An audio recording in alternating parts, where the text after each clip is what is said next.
안녕하세요. 상속마스터 정변입니다. 지금 클릭해 상속마스터 정변 상속마스터 정변 복잡한 문제도 한방에 해결해 쉽고 빠르게 똑똑하게 정변만 믿어봐. 혹시 공익법인이라고 들어보셨나요? 공익법인이 뭔가요? 학교라든가 이런 학술, 자선, 종교 이런 목적으로 설립한 법인들인데요. 대표적인 예가 학교법인, 의료법인 이런 것들이 이제 공익법인으로 상속세 및 증여세법에서 규정을 하고 있거든요. 근데 이 공익법인이 왜 요새 이슈가 되냐면 공익법인에다가 상속재산을 출연하면요 상속세 과세 대상에서 빠집니다. 그래서 최근에 모 재벌의 상속이 발생했을 때 상속인 중에 한 분이 이 공익재단을 설립을 해가지고 거기에 상속재산을 다 출연을 해서 상속세를 한 500억 정도를 덜 낸 케이스가 있었거든요. 500억이요? 실제 공익재단으로서 역할을 하느냐 안 하느냐 이런 이제 이슈들이 있죠. 그래서 오늘은 공익법인에다가 재산을 출연하면서 상속세나 증여세가 과세되지 않는 이 내용에 대해서 구체적으로 살펴보도록 하겠습니다. 상속세나 증여세가 공익법인에다 재단 출연했을 때 상속세는 그 상속인들이 이제 안 내는 거고요. 증여세 같은 경우는 증여를 받는 게 이제 공익법인이 받는 거잖아요. 그 법인에서 안 내거든요. 근데 무조건 안 내는 건 아니고 고유한 목적 사업에 그 해당 재산을 사용을 해야 됩니다. 3년 내에. 일단은 뭐 급한 불을 끄는 거잖아요.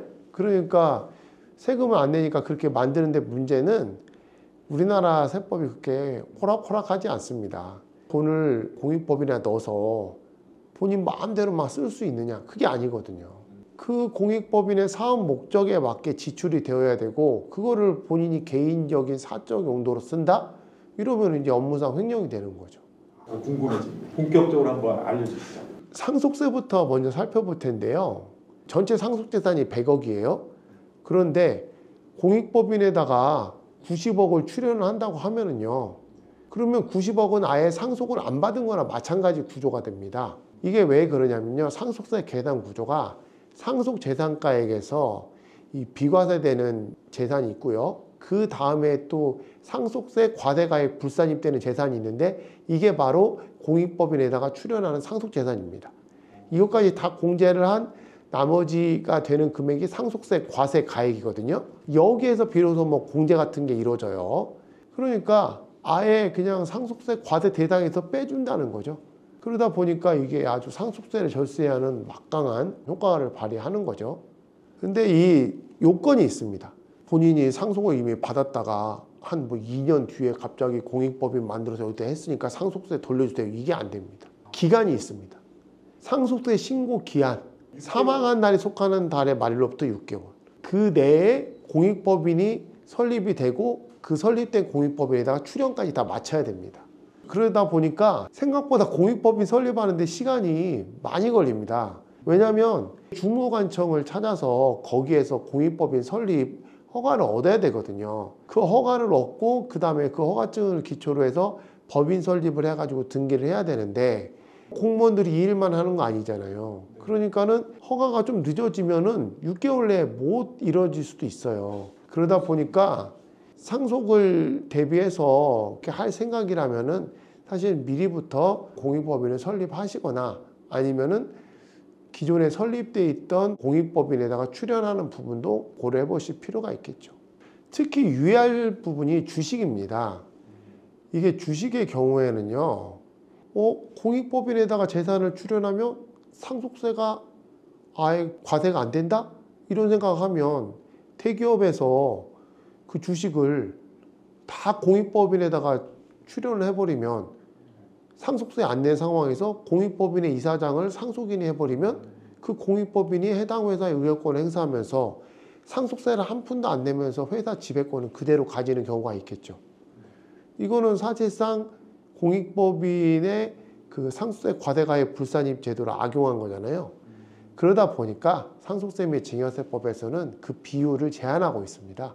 상호출자 제한 기업 집단에 속하는 그런 내국법인의 주식의 경우에는 5%를 초과해서 출연을 하면은 의결권이 없습니다.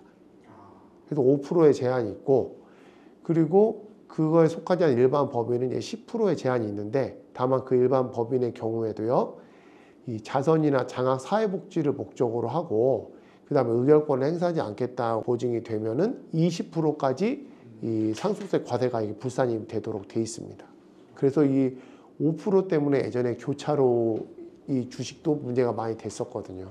이 5%를 초과해서 의결권 행사할 수 없는데 출연을 더 하는 바람에 어마어마한 증여세를 부과를 받은 상황이죠.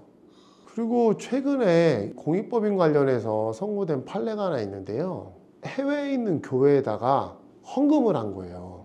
국세청에서는 이거 해외에 있는 교회에다가 이 종교활동을 위한 헌금을 한 부분을요. 해외에 있는 교회는 이 공익법인에 해당하지 않는다. 그래서 증여세를 매긴 거예요. 그래서 이게 이제 다퉈져서 대법원에서는 우리나라 상속세 및 증여세법에서 공익법인에 대해서 해외에 있는 공익법인, 국내에 있는 공익법인 이렇게 제한을 두고 있지 않다. 그래서 해외에 있는 공익법인이라도 그 목적에 맞게 이게 증여가 됐다고 하면은 그 증여세를 부과할 수 없다. 이렇게 이제 판단을 했죠. 그래서 이 공익법인은 해외에 있는 공익법인도 가능하다는 겁니다. 모르면 돈을 벌어 알면 돈을 벌어 네 미래가 달렸어 지금 클릭해. 오늘은 공익법인과 상속세, 증여세에 관해서 살펴봤는데요. 공익법인에다가 재산을 출연하면 상속세, 증여세가 안 나온다. 그 말 자체는 맞습니다. 그렇지만 이게 요건과 그 다음에 절차가 있고 무엇보다 실제 공익법인을 운영을 해야 되기 때문에 단순히 세금을 절세하기 위한 목적으로 공익법인을 활용하시다 보면은 나중에 분명히 그 공익법인이 실제 그 사업 목적에 맞는 활동을 못하게 되니까 그 세금이 고스란히 다 부과가 될 수 있습니다. 그렇기 때문에 공익법인을 설립하고 거기에 재산을 출연하는 부분은 여러 가지 사정을 종합적으로 고려해서 신중하게 선택하셔야 됩니다. 오늘 영상이 여러분들께 도움이 됐다면 좋아요와 구독 부탁드리겠습니다. 감사합니다. 지금 클릭해 상속 마스터 정변 상속 마스터 정변 복잡한 문제도 한 방에 해결해 쉽고 빠르게 똑똑하게 정변만 믿어